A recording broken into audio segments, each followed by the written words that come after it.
Hello and welcome to Enchantment of Eternity's live discussion, which I called "What's the Deal with Star Trek 6?" I mean, come on. So basically, we got some questions about Star Trek 6, which hopefully we can answer. That will just talk among themselves, and if you're in the chat, maybe you can ask your own questions. This was requested by Jordan, who has actually most of the questions. I think I have one and Brandon has one. But yeah, joined by Jordan and Brandon, Patreon supporters. I'm Thanks so invisible. much for joining. And Brandon's camera isn't working, but joining us audio. So thanks so much for joining. Absolutely. Thanks for having me. Really appreciate it. I wanted to do a live stream for a while now. It's been a minute, but this does take some effort to do. You know, we have to come up with an idea, type it all out, send it for approval, and fix everything. So it's not just something you can do on a whim. But I'm glad we're able to do one. It's been a while, so thanks for having me. Yeah, no worries. All right, and so Jordan, this was your idea, and so let us know like what brought this on. Like, yeah, so I did see 6 recently. I saw I think 1 through 9. I stopped at Insurrection like I usually do.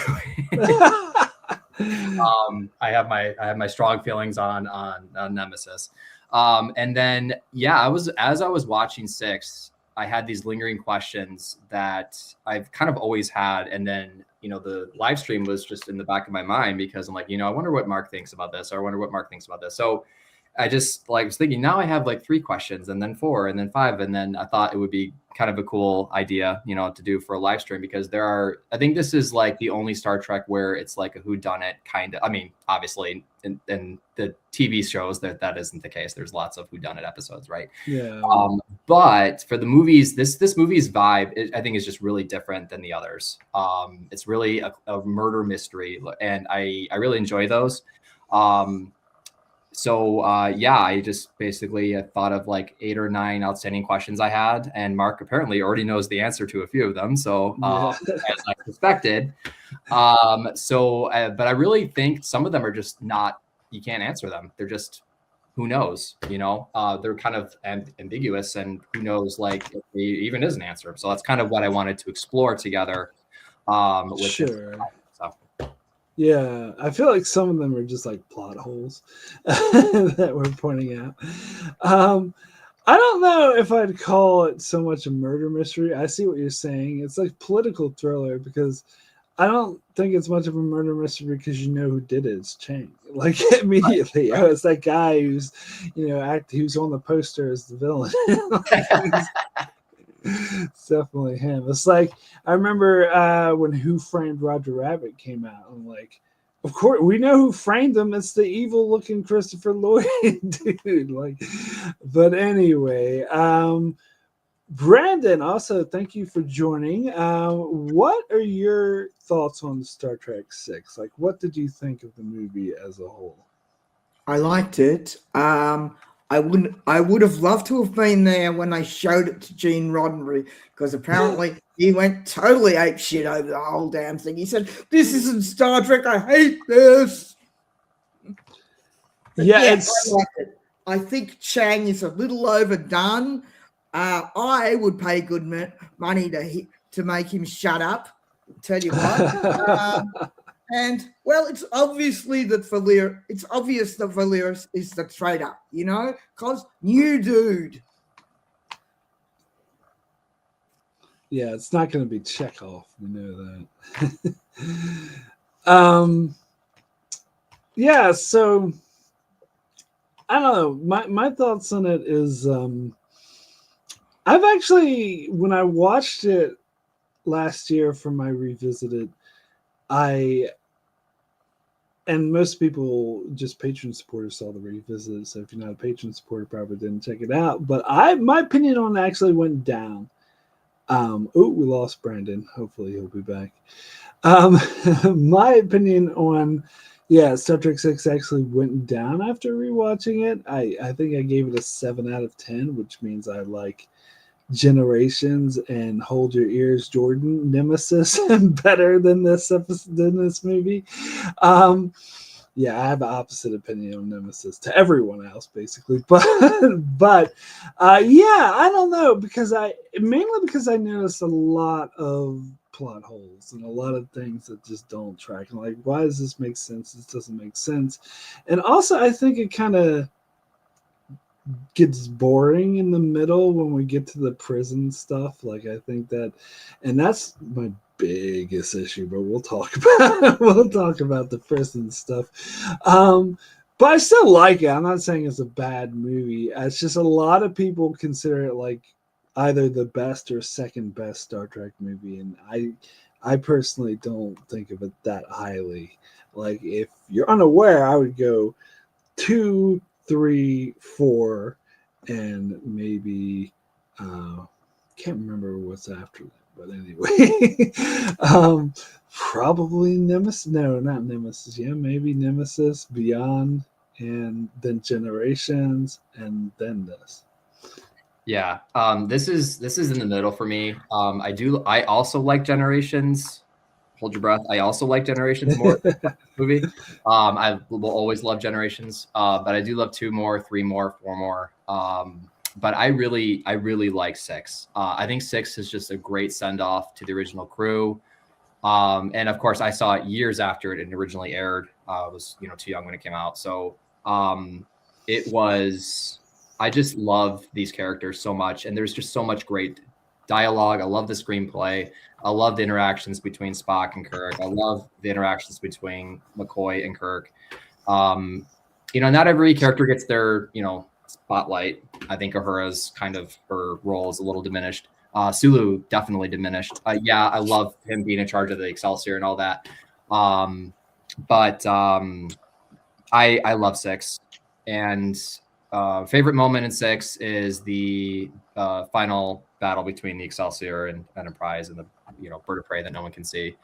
It's so satisfying. I love that scene so much. So it's kind of in the middle for me, but I've always loved 6. I've seen it at least 30 times. I love this movie to death. Yeah, so that's kind of where I place it as well, kind of in the middle. So yeah, one thing I do really like about it is that the villain is the Chang is not your mustache twirly evil. I want out for revenge. Like every other Star Trek movie after Wrath of Khan seems like they have to do the villain out for revenge, and the villain is like crazy and wants to kill you. Where this one, like, he actually admires Kirk. It's just they're on opposite sides of the political thing, kind of like Balance of Terror in that way. So that is one aspect I do really like about it. But anyway, yeah. Brandon, have you joined us once again? I am back, yes. Okay. Jordan, right, cool. If you love this movie to death, you are not going to have a really long life, are you, mate? That's true. All right, so let's go ahead and get started with the questions. And I tried to order these questions in kind of like chronological order of the movie, sort of, kind of. So the first question, and this is one I can answer, is why Valeris and not Savick?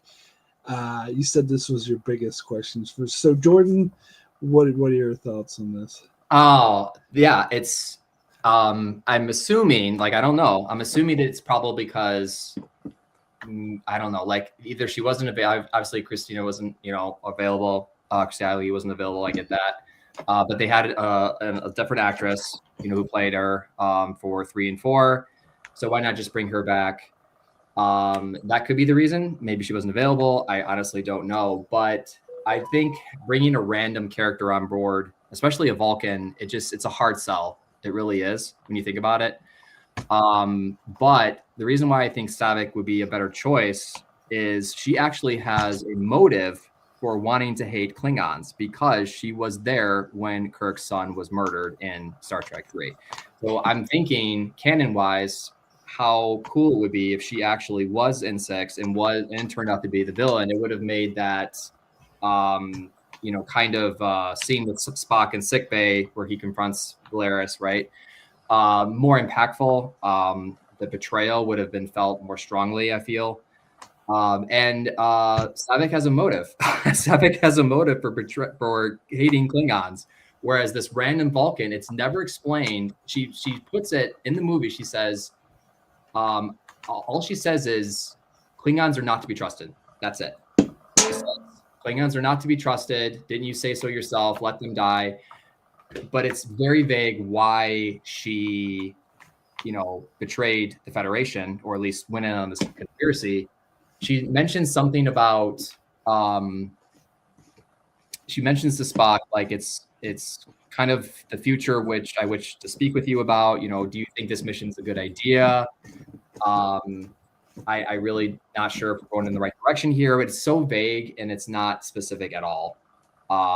Whereas I think Saavik, it's clear, her motive is there, an established character. We don't have to bring some random Vulcan on board. So that's my thoughts anyway. But if you know the answer, Mark, I will definitely. I do. And I actually think I mentioned this in my revisited. So Nicholas Meyer originally wrote it as Saavik, and he wanted to have Kirstie Alley back to play Saavik, but they never even asked her because the producers just flat out said that it would blow the budget because their budget was not that big, and she was like really huge at the moment, and they're like, we can't afford her. Get someone else. So then they suggested Robin Curtis, who played Saavik in Star Trek 3 and 4, but Nicholas Meyer didn't like her, didn't think she did a good job as Saavik, and didn't want to bring her on board either. So he would rather just make up a new character and have a different actress, which I think is unfair. I think Robin Curtis, like you see her in Gambit, which was, I think, 2 years after this, and she did a good job in Gambit. So I think that was a bit unfair of him to do that, and I completely agree with you, Jordan. I didn't think about the Klingon thing. That's a good point, because this is a point of disagreement between me and my sister, because she said if it was Saavik, it would have ruined her character. And she was like, I'm glad it wasn't Saavik. But I totally disagree. I think it would have been, like, Saavik is not that well established. So I could have bought that she could turn on the Klingons. And it would have meant a lot more. Like, it would have been more impactful. Like, holy shit. Whereas some random new character that we just met is like, yeah, okay, who cares that she betrayed us? And I don't know if I knew, like, when I first saw this movie, I was like 11 years old, so I can't really say. And I didn't figure out that it was Valeris, but maybe if I was older, maybe I would have known. But yeah, it was, looking in retrospect, it was kind of like, of course, it's going to be the new character and not an established character. Where it was Saavik, at least it would have been an established character. Brandon, what are your thoughts on this? I heard that the original Saavik wanted too much money, and they said, nope, sorry. I hadn't heard about the Robin Curtis thing. Yeah. And I mean, I assumed that was the case. I didn't look into it. But the whole, I mean, it would have been so awesome. She would have gone down in canon as one of the greatest villains. I mean, what a betrayal. It would have been awesome. And to have it happen to Kirk, I mean, because who knows how close her and David were. They were on the same ship, the same mission. Who knows how long they worked together. But she was there when David was murdered. And not only that, they were going to kill her first. If you remember Star Trek 3, they had and they were going to kill her before they were going to kill David. So that would have been a motive for wanting this alliance to fail. Oh, it would have been so much better. I just feel. I totally agree. I didn't even think of that before the motive, but yeah, I totally agree. They should have done it. They should have just gotten Robin Curtis. I think it was a mistake. Absolutely. Hang on. Robin Curtis is Wesley's girlfriend in the game? No, that's Robin Leffler. Robin Curtis is the actress who played Saavik in Star Trek 3 and 4. Yeah. Okay. Yeah. And she played, she was also the Romulan / Vulcan mercenary in Gambit's part 1 and 2. She played the what was her name? Telera. Is that right, Mark? I don't actually remember. I think so. I know who you're talking about, but I can't remember the name of the character. Telera. Yeah. So she plays Telera, which I did not know, Mark, by the way. Oh, you didn't know that? I did not know that was Robert Curtis. So yeah, I think she did a good job of Telera. She plays a really good kind of evil, kind of like a stiff, really evil. So I can kind of see Nicholas Meyer's point with her performance in Star Trek 3 and 4. Like, I didn't think it was terrible, but it definitely wasn't as good as Kirstie Alley. But I think Nicholas Meyer didn't take into account that it's been like 8 or 9 years or however long it was, and that she has improved as an actor, which we can clearly see in Gambit. But anyway. All right, so let's move over to the next question, which is why Michael Dorn? I can understand why if this aired before TNG, but it didn't. I still understand why they chose him to play this judge. You said judge, but he was actually lawyer. Lawyer. Yeah, it was lawyer. defense attorney. Defense lawyer, actually, defense counsel. Counsel, right? Counsel. So Jordan, explain that a bit more. So not only is it the same actor, but it's the same. He has the same name. I think they call him. What do they call? They just say Worf. I think it's General Worf. General Worf. Yeah. I think so. General Worf. Yes. Yeah. Yeah, and not only that, but he establishes later on in DS9 that he was his grandfather, maybe, was the one who defended Kirk during the trial. But it doesn't make any sense to me, and especially if I was watching TNG at the time, because this aired, I think, in season 5 of TNG, if I'm not mistaken. Yes, correct. Like that would definitely raise some questions with me. Obviously, at that point, you've already seen actors appear in different roles, right? And some of them have come from maybe original series and played a part in TNG. Like, I get that. But to have it happen concurrently like that that boggles my mind. And you already told me that you knew the answer to this one, and I still don't. So, but yeah, I'm like, why? I mean, he is a good Klingon. Like, obviously, he would get the job done, but. Yeah. Well, the easy answer is as basically just a way to promote TNG. So apparently one of the ideas they had for Star Trek 6 before they settled on doing this was to have a crossover with TNG, because basically after Star Trek 5, which sucked so badly, the studio was not going to give them any money to make another movie. Like, I don't know if you heard this, the original plan was to do like an Academy movie with Kirk and Spock when they were kids, which ended up becoming Star Trek. I'm really glad you can't see my face. Yeah. Yeah. So that ended up becoming Star Trek 2009, basically. But anyway, it wasn't going to be an alternate universe. It was just going to be a prequel, whatever. But one of the ideas they had was to do a full-on crossover to bring in Picard and Data and all that. And the reason why they wanted to do that is because TNG was popular at the time. Like, season 5 was pretty much like the height of its powers. That's when it was like, I remember this when it first came out. I was like 11, 12 years old. It was huge. Like, it was everywhere. There were like trading cards, and it was like such a big deal. And the original series movies weren't popular because of Star Trek 5. Like, they thought they were dead in the water, so they wanted to leech off of TNG to try to make them popular again. Now, obviously, they didn't go with that, but I think this was a remnant of that idea of, well, let's say this is Worf's grandfather. And I did hear this when I originally saw the movie back in 91, that it was supposed to be Worf's grandfather. And when I first saw it, it was before I really started watching TNG. Like, I was just getting into Star Trek when this movie came out. And so I saw it with my sister, who explained, "Oh, that's a character from TNG." And I'm like, "Okay," but yeah. So Brandon, your thoughts on the Michael Dorn as Worf?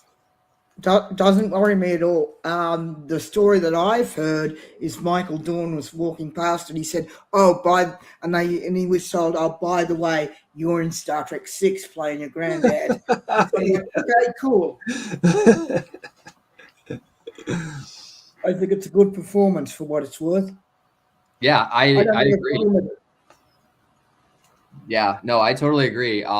He's a great actor, obviously, and plays a great Klingon, and I'm trying to remember when he says it in DS9, what episode he mentions. Yeah, I don't remember that at all.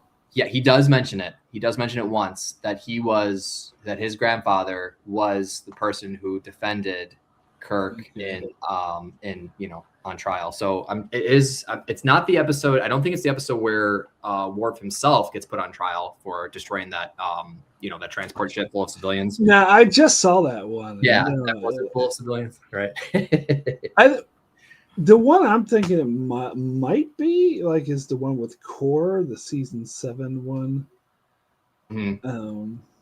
I can't remember the name of that, but maybe it's that one.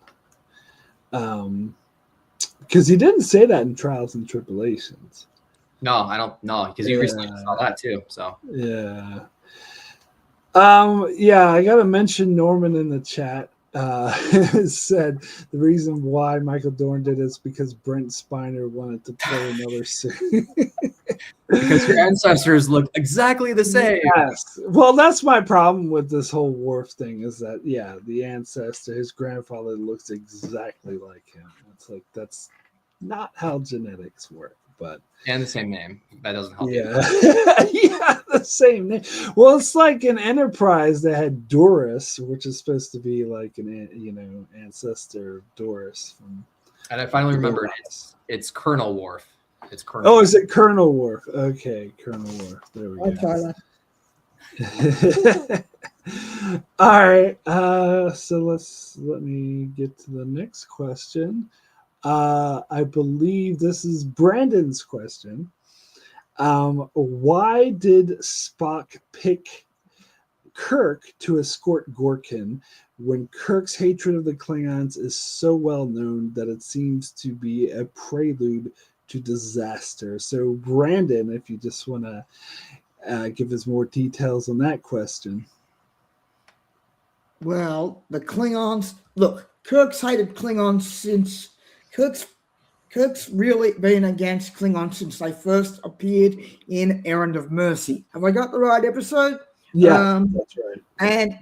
And after various run-ins, I suppose, of which mostly the Klingons are hostile, they kill his son, and he really can't forgive for that.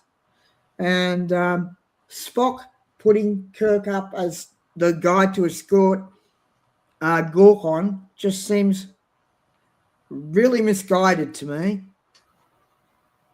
Anyway, that's it. I think the real answer is because he's the main character of the movie. But the show can happen. Yeah, I was trying not to be that cynical, though. All right. Well, Jordan, I'll go to you first. What do you think the answer? So this was somewhat answered in the movie. Thank you, Norman. Kirk thought the same thing when he confronted Spock, and he basically asked him the same question, Brendan, that you just asked. He's like, why? How could you vouch for me? That's arrogant presumption on your part. I am a terrible choice for this mission. And then Spock says only Nixon could go to China, right?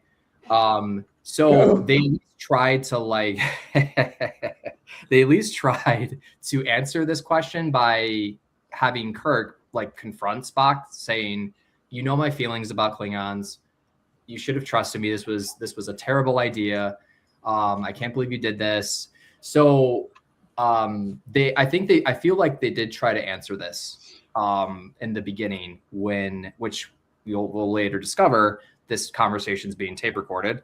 And Kirk lets his feelings be known very clearly to Spock that I was not the right choice for this. And I think they also tried to explain it this way. They said that there's a lot of people who think this treaty is a bad idea, like you and Admiral Cartwright, right?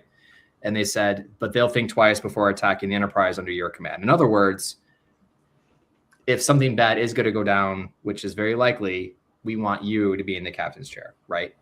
So I feel like they tried to answer this question two ways in the movie. So at least they had that. But Mark, I would open up to you. So if I'm being honest, I think both answers are weak, though. I think my answer was the real answer because he's the main character. It's your show, Mark, so of course. No. Because that whole thing was, they'll think twice before attacking. Like, that's, I don't know. That's the whole thing, like, Kirk is invincible. Yeah, they said the same thing in 5. Yeah, which is ridiculous. Yeah. So I don't know. And the whole thing with only Nixon can go to China, like, that's a weak sauce. Like, really? I don't know. It does, because I get Brandon's point about this is a bad idea to put someone who's very, like, volatile. Now, even if Kirk did, like, conduct himself, like, well, the fact is they were able to frame him for a murder because he has this history. And so had they had chosen somebody without that history, it wouldn't have been as easy. Is that what you're thinking too, Brendan? Yeah.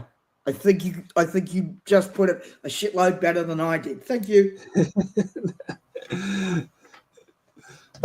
What a way to rub it in. No, that's why Mark's a YouTuber and I'm not. There you go. I thought you did a great job. Well, Jordan, did you have any thoughts about that? No, I agree. And the whole thing is how much did they originally plan for Kirk to take the blame, right? Because the whole thing about Kirk going on Gorgon's ship, they may not have anticipated that. Valeris may not have anticipated that. Because, the bird of prey did fire. It was under the Enterprise. The Enterprise would get blamed for it. But how far did it go? Maybe they didn't anticipate it going this far. So that's going to lead into the next question, right? How could Admiral Cartwright betray Kirk?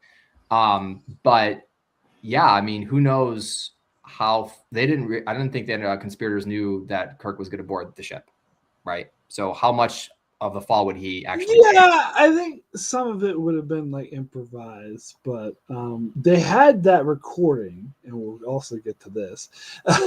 They had that recording of him saying they killed my son or whatever, so they were definitely planning for it before. So I think it was just maybe lucky happenstance that he happened to be on board the ship, because it seems like the original plan was to actually just destroy the Enterprise, or vice versa, right? Because if they would have kept firing, they would have escalated from there. They originally may have intended to just have them destroy each other or try to destroy each other. And if one of the ships did get destroyed, then boom, there goes the peace treaty. So it's hard to say.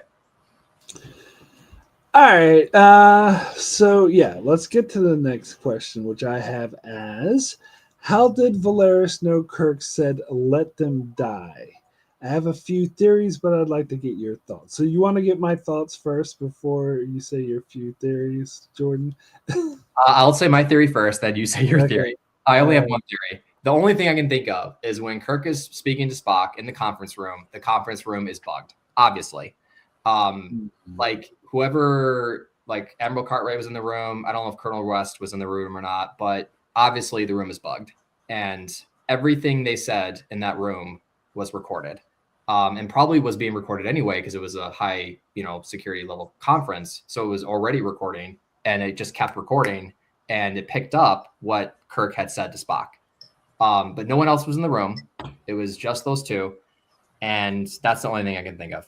So, yeah, I mean, I was just gonna say Admiral Cartwright. like he might have had the, as you said, access to recording or something of that, and shared it with Valeris because they were both in the conspiracy together. So yeah, that's basically the best I could come up with. Really, it's just for plot, so the plot can happen. But Brandon, what do you think of this? Mark, I've misunderstood the question. I thought you were asking how Valeris knew about Kirk talking about the death of his son. Because she was spying on him when he was making that personal log, but that wasn't actually your question. I'm guessing that Cartwright is a mole and passed the message on to Valeris, but I honestly don't know, mate. Sorry. Yeah. I mean, like, I could have been someone eavesdropping, but he said it so softly that the only thing I could think. Did I say Cartwright? I meant Joseph Sisko. My apologies. Yeah. Or did he play someone else? I thought he did. No, I think it was just those two. Yeah, he played Tom Robertson in To Kill a Mockingbird. There you go. Oh yeah, but yeah. My favorite American film ever. Yeah. This wasn't used against Kirk at his trial, but Valeris used it as her justification for betraying the Federation. She's like, "Oh no, I'm not betraying the Federation. I'm saving Starfleet. Klingons are not to be trusted. Let them die, you said. Did I not misinterpret?" In other words, she heard that entire conversation between Spock and Kirk, which obviously was recorded, and then Cartwright had access to it. Colonel West had access to it. So Vulcan ears? Exactly. Yeah. Good point. All right. So let's move to the next question, which is the conversation between the two assassins in the transporter room. To this day, doesn't make sense to me. So Jordan, if you want to explain that one. Yes. Okay. So once all the Klingon delegation beams aboard the Enterprise, and then they all leave to go to the mess hall. Okay, that's the scene I'm talking about here.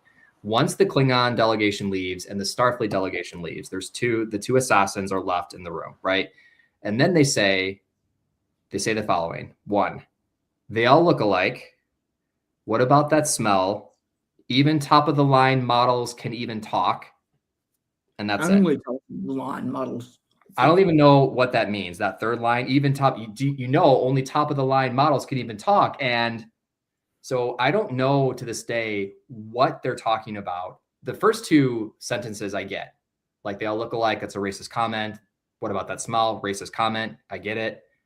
I just don't understand what that third line means. I think what they're trying to say is that I think they're talking about the women. I'm not sure though. When he says only top of the line models can even talk, maybe he's saying that Klingon women are not allowed to speak unless they're really good looking. I don't know. Sorry. We don't know. That's the only thing I can think of. So I took it as them just being racist and saying Klingons are stupid. That by top of the line models, they're not referring to actual, like models who model clothes. They're just referring to Klingons in general, saying only the really smart ones even know how to talk because most Klingons are stupid. Oh, that's how I model though. I just don't understand why they would use the word model. It's a weird phrasing, but that's how I took it. Brandon, what was your thoughts on this? Okay. Only top of the line models can even talk. I thought they were referring specifically to the high brass, the party of envoys that beamed over, but that's just me. I could be totally wrong. I don't know. Yeah, it could mean that too. Yeah. Yeah, it's just one of those sentences that baffles me. I'm like, what? Even when I was a kid, like when I saw this movie the first time, I rewind, remember rewinding. And I would watch it again. I'm like, and then subtitles came. I'm like, oh, let me put the subtitles on because I'm sure I'm mishearing something. Nope. Yeah, I just don't understand that line. I think top of the line models, to me, it like not dehumanizes the clans, but but it dehumanizes them, and it's a way to saying that they're not really like people, that they're comparing them more to like ships or machines. Got it. So I'm just curious, was I the only one ever baffled by this conversation? No, not at all. Okay, good. You shoot the hell out of me. And I'm a shitload older than you. Yeah, I never actually gave it much thought. I just took it for them just being more racist thing that they were saying. I never really thought about it. All right. So what do we have next? So why did Valeris go to sickbay? She's just begging to get caught. So yeah, Jordan, if you want to expand upon that question. Yeah, I can't believe she actually shows up with a phaser in her hand, thinking that she can just murder them and no one's going to notice. One, or two, maybe she doesn't care. And she's like, okay, well, if I don't murder them immediately, this whole enterprise is going down. So I have no choice, even if I'm caught. Sorry, yeah, this whole enterprise is going down. Very good. Star Trek pun, whatever I can. Bravo. I thank you. I promise I didn't plan for that. No. Yeah, like I mean, how could she think she could just walk in sickbay and murder them in plain sight? Number one. Number two, she goes in there and it's pitch black. And and I'm like, okay, she just heard this cold blue urgent, and she doesn't think something's off. And I don't know. It just seems way too convenient. Maybe this is the plot hole, Mark, you were referring to, but how could she just walk in and think she's just going to kill them? So I thought they could have just expanded on it slightly. I don't know, but that bothers me, that same. So honestly, I did think this was a plot hole. This was one of the things that bothered me, because the announcement was was it court reporter or something like that? Yes. Calling into sickbay. Cold blue urgent, correct. Statements to be taken, correct. Yeah, statements to be taken. So shouldn't she have expected the court reporter to be there? Like, was she planning on killing the court reporter too? Like, didn't she expect the brass would be there interrogating these people as well? Like, I don't know. To me, it's like they didn't give much thought to the scene, and they were just like, oh, let's have a cool thing with Spock ambushing them, or ambushing her too. But yeah, and I guess like maybe the way I kind of rationalize this in my head is maybe they're saying like this was before the court reporter was meant to be there, or after. And so she was trying to sneak in at night, maybe when no one else was around, and then kill them. But I don't know. It's like, I suppose she could try to get away with it. I don't like if she used the phaser, shoot at point blank range and covered her tracks. Maybe she could get away with it. I'm not sure. So I don't know. Brendan, what are your thoughts? I'd love to say typical Vulcan arrogance a la Star Trek Enterprise, but that's out. No, it's a plot hole. I really don't know any more than that. Yeah. I can't believe she's that stupid. There you go. Yeah, or just doesn't care. Makes sense. I don't think you have to go to Enterprise for Vulcan arrogance. You could just look at Forgive me, is this the first time that a court reporter is ever mentioned in a Star Trek movie? To my knowledge, yes. Yeah. I think so. Yeah. It's like kind of like a yeoman kind of character is what I kind of thought of it as, because they had the original series had that fancy recording kind of equipment. So. Yep. All right. Okay. So let's move on. Where are we at? Who else on the Enterprise was in on the plot? The movie gives a few subtle hints, but nothing definitive. So I will first jump in right away and say I never thought anyone else was in on the plot. But now that you mention it, I mean, maybe it could be, but I felt like the movie doesn't care, even if that's the case. But what I'm curious to hear, Jordan. What do you think the subtle hints are that So the people involved? So going back to when Valeris enters sickbay, right before Valeris enters sickbay, when they're announcing this, that these two patients are in dire need of testimony because they're about to die, right? So at the very end of that announcement, if you pay attention real closely, the two maitre d's or waiters, whatever they are, in the mess hall, at the very end of the speech, they look up at each other and glare at each other very briefly. Which makes me think that these two are in on the plot. Because if you remember earlier in the movie, there's a case of Romulan ale brought on board so that everyone gets nice and liquored up so they could blame the, shit going down on alcohol, right? So Valeris says that, hey, there's a case of Romulan ale on board. It could make the night go more smoothly. Well, I think these two maitre d's basically were the ones who brought this alcohol on board, the Romulan ale, and they were in on the plot. And when they looked up at each other, they're like, oops, the gig is up. The two assassins have been caught. I really think those two were in on it. But next time you watch it, Mark, check that scene out because they stare at each other. And I think that's what that was. I think I know what you're referring to. And I think I always took that as a simple, like, oh no, they're calling these people court reported at sickbay, like just general shock reactions, sort of. But I don't know, it could be wrong. Like I just never really thought much about it. Yeah, Brendan, what are your thoughts on this?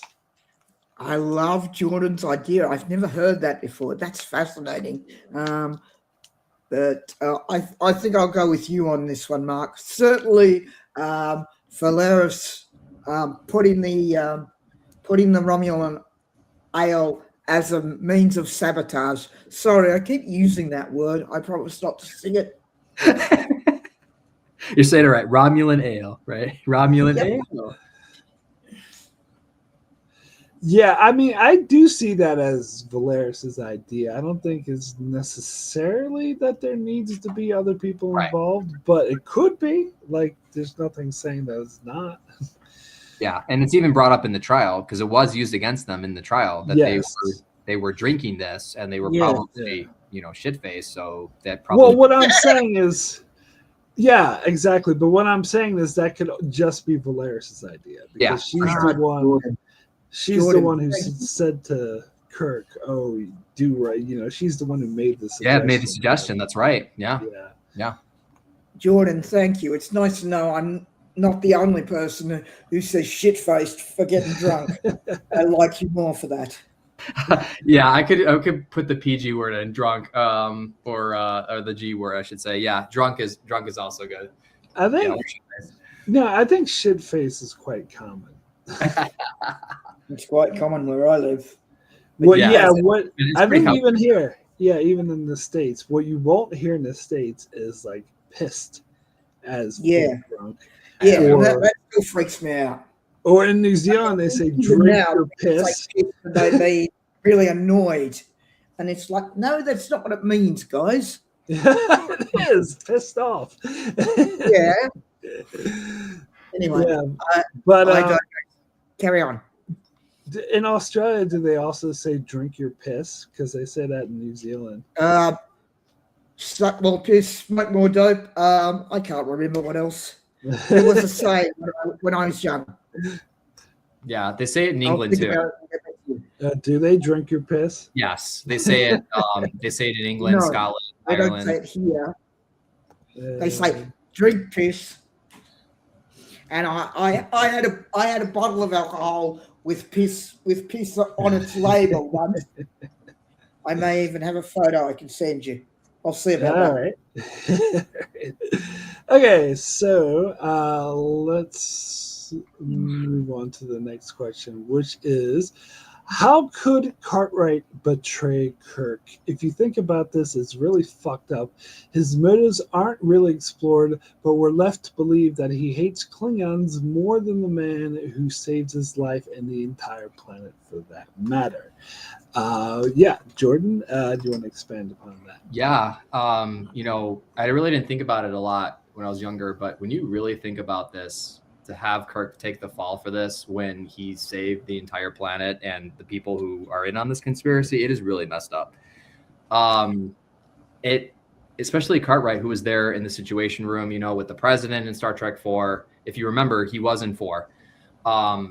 He's the one who says we can't survive without the sun. No matter what we do here, this probe, if it doesn't stop evaporating our ocean. So, I remember him most for saying, bring him back, and then things exploding, because they show that twice in the movie. Indeed. So yeah, he would be dead if it wasn't for Kirk. And this is what backs my, I don't think they meant for Kirk to take such a fall for this. In other words, I don't think they anticipated Kirk to beam over. I think they just wanted things to go south. I don't really think they meant for all of this to get this out of hand with them being on trial, with them beaming over, with them, going to Repente, because Cartwright, if you look real closely during the meeting that they have at the beginning of the movie, the camera pans to him and he's kind of doing this. And it's it gets me thinking, do we really want Kirk to take the fall for this? He's kind of now having second thoughts on it. But when you think about it, it's how could they and you mentioned already that, well, if it's not Kirk, how is it going to be believable if things do go south, right? And obviously we want things to go south. We want this treaty to be, not to see the light of day. But it's just really messed up. It's really messed up, especially when you consider everything that happened to him already with his kid being killed and having to steal the Enterprise just to get Spock's, mantra back, and really messed up stuff. And it's also interesting because Colonel West, if you watch that scene real closely where Colonel West is talking to the president, he's like, we want to rescue him now. We're going to go into Klingon space. Treaty be damned. We're going to go in there. We're going to kill anyone who stops us. We're going to rescue Kirk and we're going to bring him back. Right. So it's interesting, the conspirators, how they're reacting to this, because they don't really know what's going to happen after this, bird of prey fires on the Chancellor ship. Right. So yeah, it just got me thinking. So I always interpreted as this was just that Kirk was just a pawn, that he was just a means to an end. So it's not so much that Cartwright had any animosity towards Kirk or wanted anything bad to happen to him. And it kind of goes along with what you're saying, is that they didn't necessarily plan for Kirk to get arrested. But I think it was just, I don't know. I don't think Cartwright was upset over it happened. I think the main point was to just have the plan work. And you mentioned that the scene with Colonel West, who is Rene Auberjonois, it was before he played over there. Yeah, he was that scene with him where he suggested that they go in and rescue Kirk, and the president's like, well, what happens if we facilitate a full-scale war? And he's like, well, quite frankly, we'll clean their clocks or clean their monitors or whatever they said. So to me, and I'm pretty sure Colonel West, well, we do know Colonel West was in on it, which we'll get to. Another question involving him. But to me, that is just they want to start a war any way possible. If that means throwing Kirk under the bus, they'll throw him under the bus. If that means saving Kirk's life and rescuing him, then they'll save his life and rescue him. They just want war.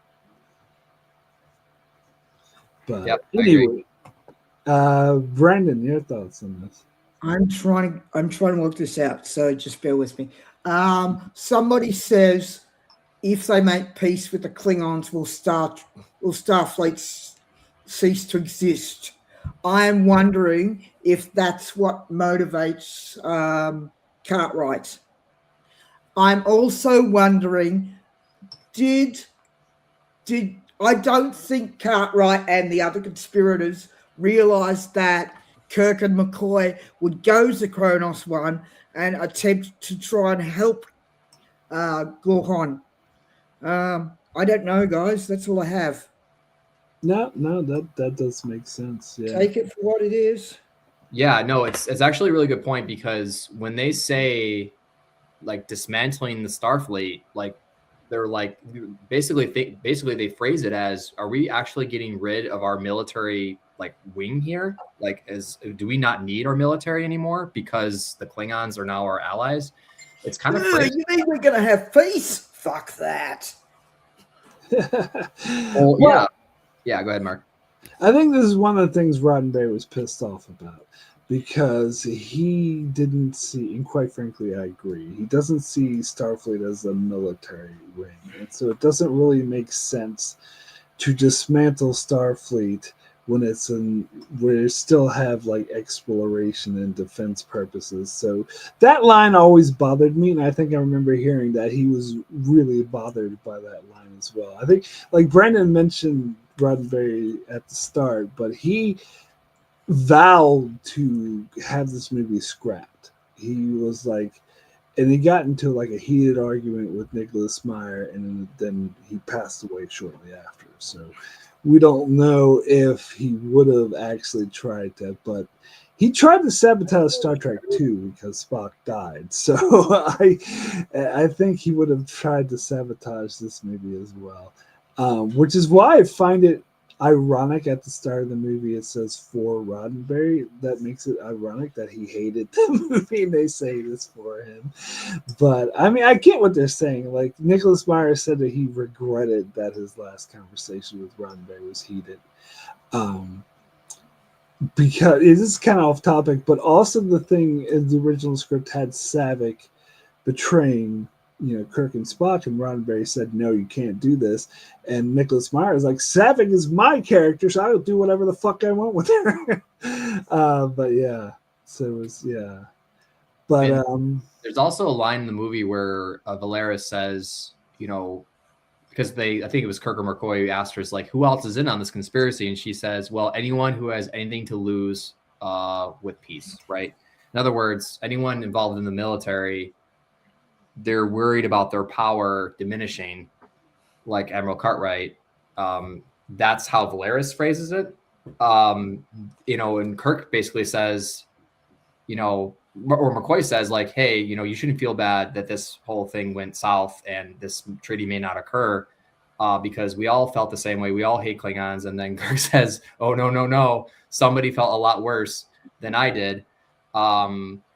And the motivations really are just not there. They don't explain it. Is it that they're worried about the military, brass, like losing their power over this? Or are they more worried, or is it more like a racial, like with the two assassins? Obviously it's racial, right? Yeah. Look alike, smell, but both.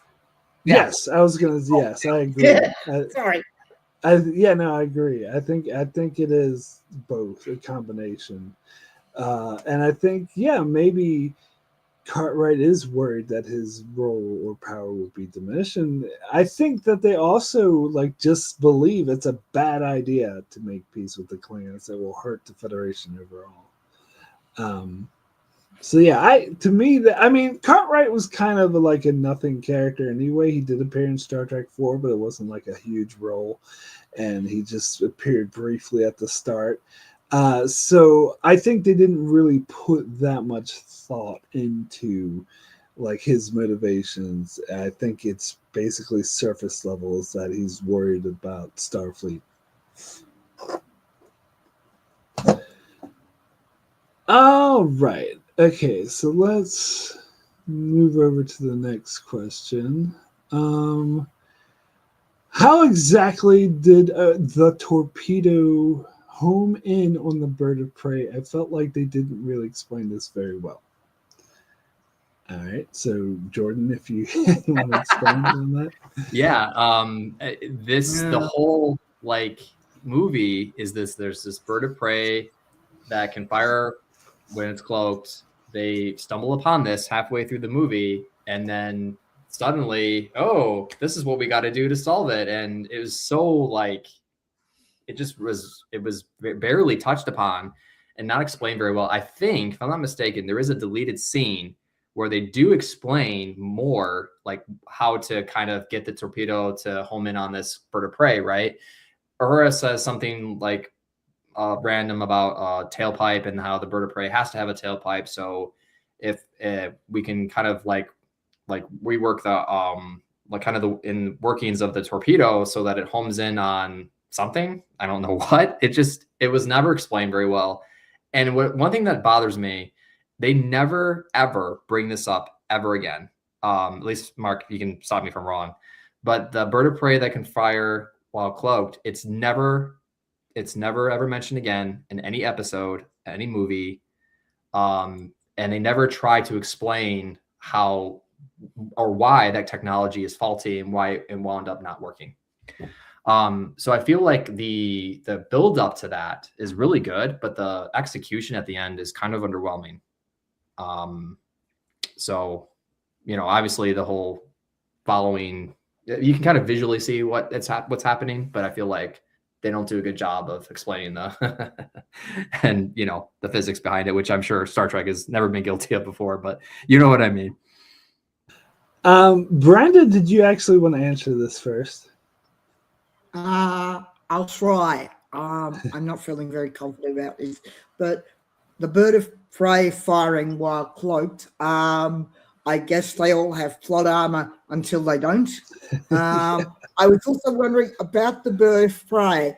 Is it a distant ancestor? The bird of prey that can fire while cloaked, is it a distant ancestor of Cisco's Defiant? There you go. Yeah. Can the Defiant fire while cloaked? I didn't think that. I don't know, but it is a cloaked ship, and they're not actually supposed to have cloaked ship. The Federations, I mean. Yeah. So I was listening to War Runner, and there was this big thing about firing while cloaked, and Klingon honor and all of that shit. And how can it be honorable? Well, yes. So no worries. So I thought this was answered because they explained that it was gas was emitted in order for them to fire. So they said basically it must have a tailpipe.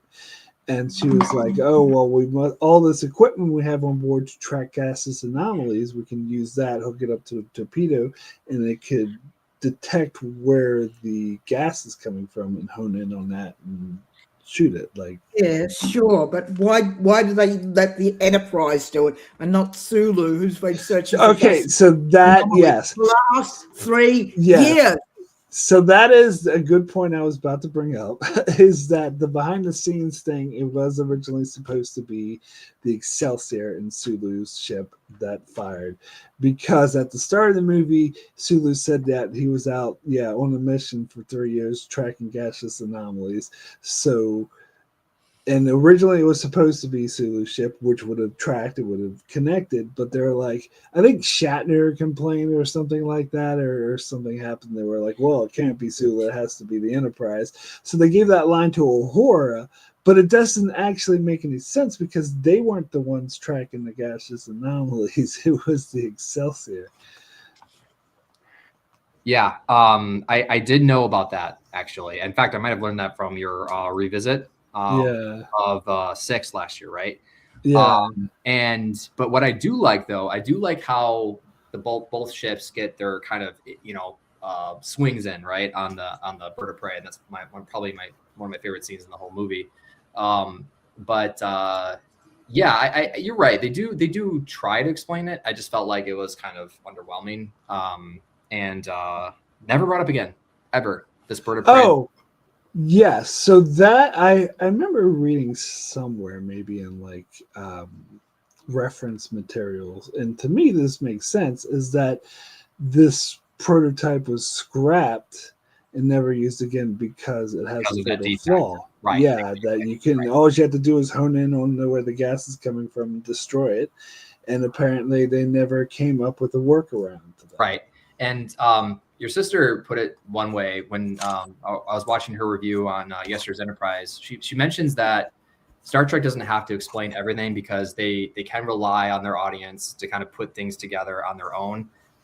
They don't always do that for us, but they don't have to explain everything because we can pretty much put the pieces together on our own, right? And that's basically what they want us to kind of figure out, that why it's never brought up again is because it just doesn't work. So. All right. So now we're at the last question. I think it's yours, right? Yes, this is my question. Why did Colonel West dress up like a Klingon to assassinate the United Federation of Planets president? This was, I think, to me, this is the biggest plot hole of the movie. This is something that bothers me. The whole scene was very Scooby-Doo-ish, where Worf comes out, this is not Klingon blood, and takes off a mask. Like, it was deleted from the original theatrical run, but they put it back. I remember they put it back in when it came out on VHS. And so now I think most versions I've seen have it in. But Brendan, I think you were saying you just watched a version that didn't have these scenes in it. I'm honestly not sure. I watched whatever version is on Paramount Plus twice in 3 days. So, I'm feeling a bit worn out by it all. Yeah, but you don't remember seeing Odo in that. No, I don't. But it might just mean I wasn't paying proper attention. Well, it could mean that Paramount Plus has the theatrical version, which doesn't have these scenes, which, quite frankly, I think is the better version because it doesn't make any sense. Like, why, if they're working with the Klingons to conspire together to stop the peace treaty from happening, why not just have an actual Klingon kill them? I can tell you that. Okay, go ahead. Okay, well, look, if a Klingon assassinates the president of the Federation, then the Federation will go to war with the Klingons, and the Klingons are already pissed off because Kirk allegedly assassinated allegedly fired on Kronos 1. So all the Hawks win. It's a bit like real life, really. Well, I mean, kind of thing. But I feel like that's exactly what the conspirators wanted. Like, that's why they had Colonel West dressed as a Klingon, because they wanted everyone to think a Klingon killed the president. Yes. So why not have an actual Klingon instead of a human dressed up like a Klingon do it? Yeah, the only thing I can think of is I think that then afterwards they would have tried for Gorkon's daughter. Do you see? Yeah. Yeah, actually, let me think about this. I think the first shot was at the president, right? And then they hone in on someone else. They hone in on it was Valeris when they brought up Valeris. That's it. They had an eyewitness, and so they were going to shoot her next. Yep. First rule of assassination, right? Yeah, but the original plan was to kill the president and to have a Klingon do it so they could start a war. Right. So why not have an actual Klingon instead of a human dressed as? I think I know the answer to that. Okay. Right. So the only thing I can think of is all the Klingon conspirators were on the bird of prey, essentially. So everyone in on the conspiracy is basically on the bird of prey, and everyone who's in on the conspiracy on our side is down on the planet. Is kind of what I'm thinking. That's the only thing I can think of. That makes a shitload more sense than what I just said. I don't know. I don't see why one of the conspirators couldn't just beam down. Right. Yeah. Right. But I don't know. Like, the whole thing with, I don't understand that scene. I don't understand why they filmed it, why it's there. Did they think it would just be cool to have a Scooby-Doo moment? Yeah, and how could they know? How did Kirk know to send Scotty up there, right? he's like, Scotty, go up there. I mean, I can see like, Well, that's another question, but also valid. yeah. It's But because Kirk is all knowing. yes, exactly. I mean, to be fair, you could say that he figured that would be an optimal position to try to assassinate someone. Like that just Sure, looks like sure. that. But yeah, it is a little bit too convenient, I will say. I'm trying to think because I thought I had more complaints about this movie when I did my revisited, but I can't really Come on, Mark. remember. Good at, mate. Each a bit. Yeah, I can't really remember. If you want. But yeah, I think I spent a lot of that revisited complaining about that Colonel West scene. It's just very, very Scooby-Doo-ish for me. Yeah. Brandon, when you left us briefly, we were talking about where we put 6 in our lineup of favorite Star Trek movies. So where do you put this one?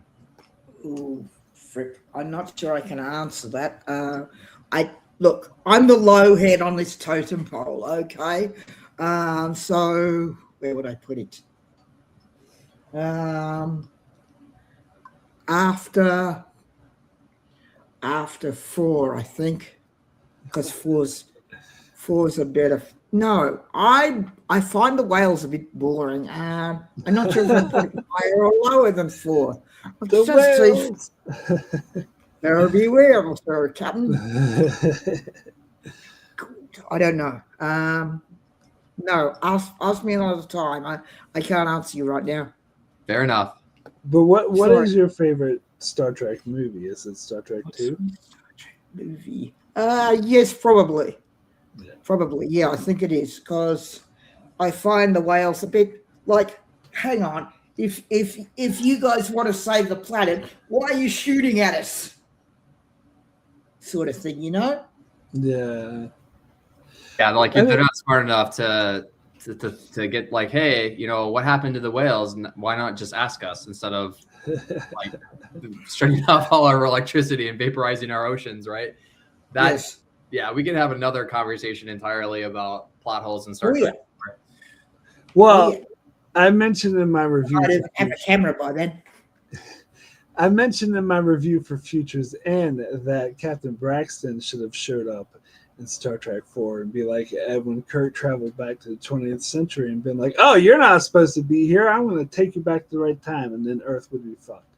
Like, if it was any consistent, like, why would Captain Braxton just show up and like, oh, you're not supposed to be here? Then where was he all the other time people are in the wrong time? Sorry. Yeah, that whole time logic is questionable. Yes, Voyager sometimes has questionable time travel logic. So. Oh. Yes, it's the worst out of all the Star Trek. Yeah, I think I'll second that. Oh, Jordan, just read Douglas Adams and relax. That's my advice to you. So I gotta mention Norman in the chat had the perfect answer as to why Colonel West dressed up like a Klan to assassinate the president. And that is inspiration from the January 6th shaman to have some bold cosplay costume. Well, there you go. I knew cosplay was going to come into it. Yeah. I did not see the shaman coming. I don't get it. It's an American thing. Have you heard of the what do they call him? The QAnon shaman? Yeah. From the January 6th riots on the White House. And yeah, I remember them. Yeah. This guy with horns, big horns coming out of his head. Okay, with you.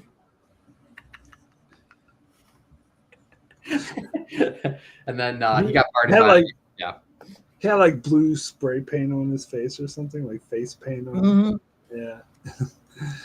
Very attractive fellow. You should look him up.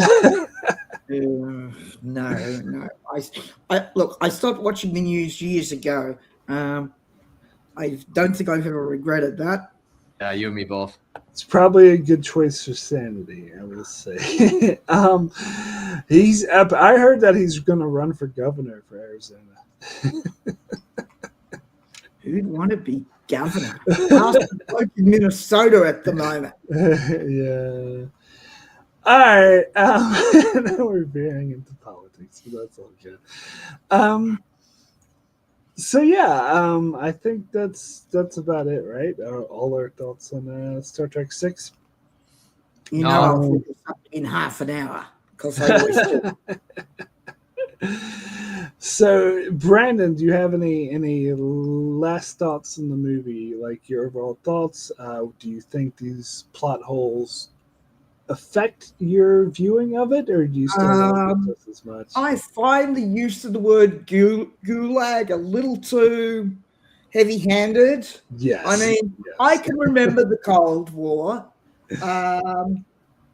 I was 25 when the Berlin Wall went down, and 6 years after that, maybe Gorbachev got ousted. Like, I remember when we would not talk to the Russians at all. Now I chat to one most nights. It's really strange, actually. Is he into Russian things? No, he likes talking about Taylor Swift and Ben Affleck. So go figure. He's totally Americanized. Except he can't speak very good English. But I don't know. I just don't like the whole gulag repente thing. And the idea of Kirk getting it on with his shapeshifter. Yes, no. I mean, seriously, what was she smoking? And yes, that's a legitimate question. Yeah, so yeah, that is a legit. That's a literal question. What was she smoking? So I just thought of another question, and it was one I was going to ask, but I forgot. And this, I think, is the biggest plot hole of the movie. But maybe you guys have answers. So when Kirk, I don't think there's any real answer actually. When Kirk leaves the prison and is out of the shield, and he says, "Don't worry, I have a tracker on me. Spock put it on me right before I left the Enterprise." So Kirk was arrested. He was held in detention. He was put on trial and then sent to the prison. And all this time, the Klingons never thought to search him. Yeah. They never thought to do a strip search or anything, or maybe like give him new clothes. They gave him new clothes because he's wearing furs on Repenthe. Yeah, but it's over top of his uniform. He still has his uniform on. Yeah. I wondered why they walked so far to get to the barrier. Yeah. That is a really good point. I actually did not even think about that. You're right. And it's one of those things where you have to look for it in the second, time you watch the movie, where he taps him on his shoulder and you can see it looks like a black spider almost. But yeah, like first off, Kirk didn't even know it was on there. At least I don't think he did at first. No, he did. He knew. Okay. Because so he, I mean, who knows where he put it, right? He had to have stuck it in there. I mean, we're all thinking it, and we just got to say it. I wasn't thinking it, but that does make sense. It could be, right? But no, that makes me think of the Gold Watch. Pulp Fiction.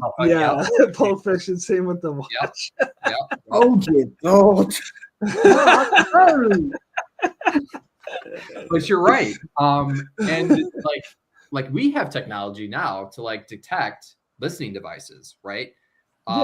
So like there's no way in hell he could have snuck that into the prison camp, considering that he was on Gorkon's ship, then he was taken prisoner, taken on trial, then sent to the Klingon prison camp. And we just think about like everything we do to inmates to get them like process, right, for entry into like a prison. Like there's no way in hell they wouldn't have found that. But yeah, you're right, Mark. That is a huge plot hole. So I actually just thought of a BS headcanon excuse to answer this. All right, are you ready? You ready to hear this? All right, so because the Klingons wanted Kirk to escape so they could kill him, like they said that was the whole plan. They were helping him escape. Yeah, that's true. Get him out of the prison to kill him, is that they intentionally left a tracker on him so that he would try to escape. Yeah, because he says killed while trying to escape, that's convincing for everybody. Yeah. But the problem with that headcanon excuse, if that was the case, they should have been prepared for the Enterprise to come To show up. Exactly. and rescue him, and so they should have stopped him. So I think that even that headcanon excuse falls apart. Yeah, that's a good point. But I do love the scene where they're trying to cross the border to rescue Kirk, and they come across those two drunk Klingons. That's a great scene. I love how they're using books to like translate language in the 23rd century. That's just as amusing to me. And you know, like when the movie first came out and they were showing commercials on TV or trailers, they used that scene of them killing the shapeshifter while in the shape of Kirk to fake people out. Yeah. And there was like rumors that Kirk would die in this movie. Oh, only a few years later. Yep. Yeah, on the captain, right? Yeah, they need to save him to meet up with Picard first. That's right.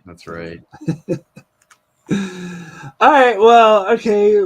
Jordan, do you have any last thoughts on? Do you still love this movie as much? I do, even though you have all these questions. Yeah, no, I do. Just because it has a different vibe to it. It has a noir vibe to it that I really like Clues. You know, one of my favorite TNG episodes of all time. Like it just has a really cool mystery kind of like component to it that I think is not present in any other movies. And it really contains itself really well. Like it's its own story. It's not connected like 2, 3, and 4 are. It has a lot of like witty dialogue. It's great. I love 6. By the way, during your revisit of Flashback, I went ahead and rewatched Flashback, and it's interesting. They reshot that entire scene because if you pay attention, what's his name? Dimitri's tone is completely different. It's not, or it may have been it may have been footage that they shot, and maybe it was a different take or something. But either they reshot it or it was a different take, because that is not the same footage. So I think I talked about this in my review, and the research I did shows that they did have to reshoot everything because what they did, original Star Trek 6 footage they couldn't recreate the Excelsior perfect enough, and so what they filmed would not match up with the footage, so they had to reshoot everything. And plus, they didn't have all the correct background actors that were there, so they had to. Camera had to be changed. Yeah, makes sense. So Norman in the chat saying, "Help me, Mark! No. Yeah, that episode is special. Not good. It's not good. Because I'm all for seeing a Sulu on the Excelsior adventure, but don't show us like, oh, this is what he was doing in Star Trek 6 that you didn't see. Like that kind of annoys me. Like that's not very original. Let's do an original adventure. But anyway. My favorite scene in that episode is when Tuvok's in engineering with Chakotay, and he says, "Yes, a cloaked vessel. We have to be careful this close to Klingon space." And like,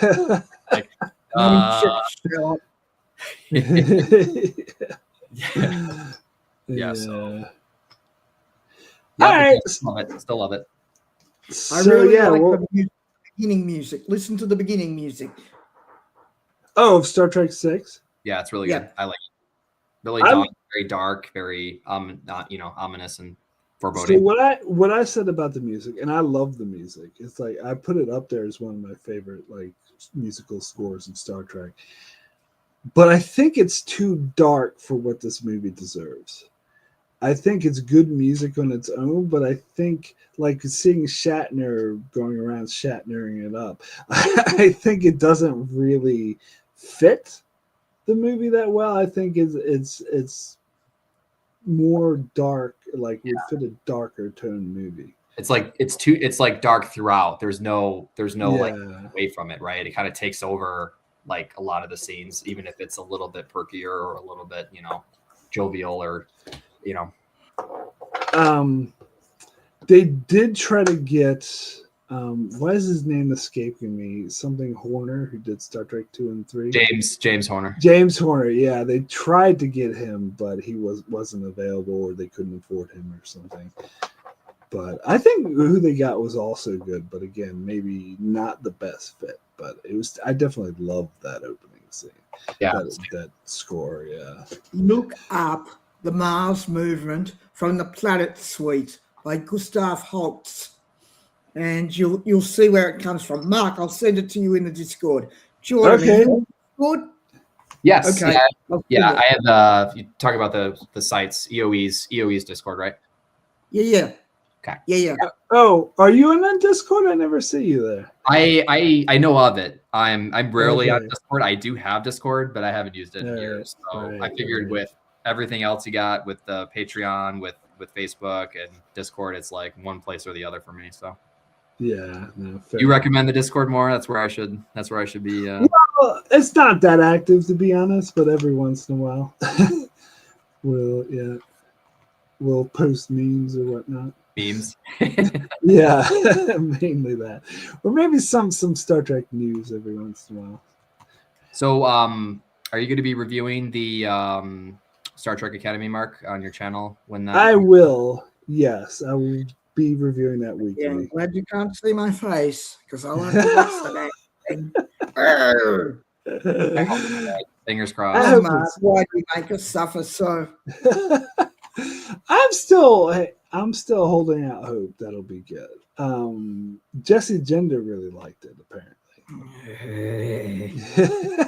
Jesse Gender likes most things. Well, yes, she still had a lot of like Section 31. I don't know. No, she didn't. And she had a lot of complaints about Picard season 3, which most people were huge on that show, and I had my complaints about it too. So she can be negative. I think she likes Discovery more than I do, I will say. But yeah, I don't know. And apparently Trek Culture also liked it, but they're, I think, way too positive. Yeah. Yeah. The only version of Picard that you can get in my country is season 3. I'm like, thank you. Yeah. Not a fan of Girardi of Borg, are we, Mark? Go away. I bought it on lonely, the Borg are lonely. I'll speg off. Oh my god! Don't even get me started on the Why not? It's fun. I love the paddles on the Android like backfiring. Sorry. Oh my gosh. Anyway, let's go ahead and end this discussion here. Thanks everyone for joining. Jordan, thank you so much for joining. Absolutely. Thanks for having me. And definitely watch 6 again. Great movie. And then I hope this kind of opens up, some thoughts that you might have on the movie, and ask yourselves these questions yourself and watch it again. It will kind of see it in a new light. I was hoping for that. So. Oh yeah, Norman also mentions in the chat that Jesse Gender had issues with Strange New World season 3 as well, so she can. So did I. Yeah, any reasonable person did. Anyway, well, apparently a lot of people like the 4.5 Vulcans. I don't fucking get that, but anyway, Really? Brandon, thank you for popping in and joining us. No worries. And thanks everyone in the chat who was there to join us. Norman, Tyler, I think Will Ferrell #1 was here earlier, and anyone watching us in the archives, thanks so much for checking this out. You can check me out on Enchantment of Eternity as I go through season 3 of Voyager, season 5 of DS9, and also, as mentioned, Starfleet Academy. And I will be doing live streams of A Night of the Seven Kingdoms every week. Mark, I'm not sure how to watch that in my country. Oh, you don't have HBO Max in your country? I do, but I'm not subscribed to it. No, you're not subscribed to it. Yeah. And I don't want to do it the other way, No, that could get you viruses. Yes. Yeah, but yeah, I got How that many coming up. episodes? I think United it's 10. Kingdoms. Okay, I think it's Think about 10. Yeah, I'll think yeah. about that. All right. I just started listening to the audiobook of that too. Oh, I've had that for years and still Yeah. haven't. Oh, really? Yeah. Yeah.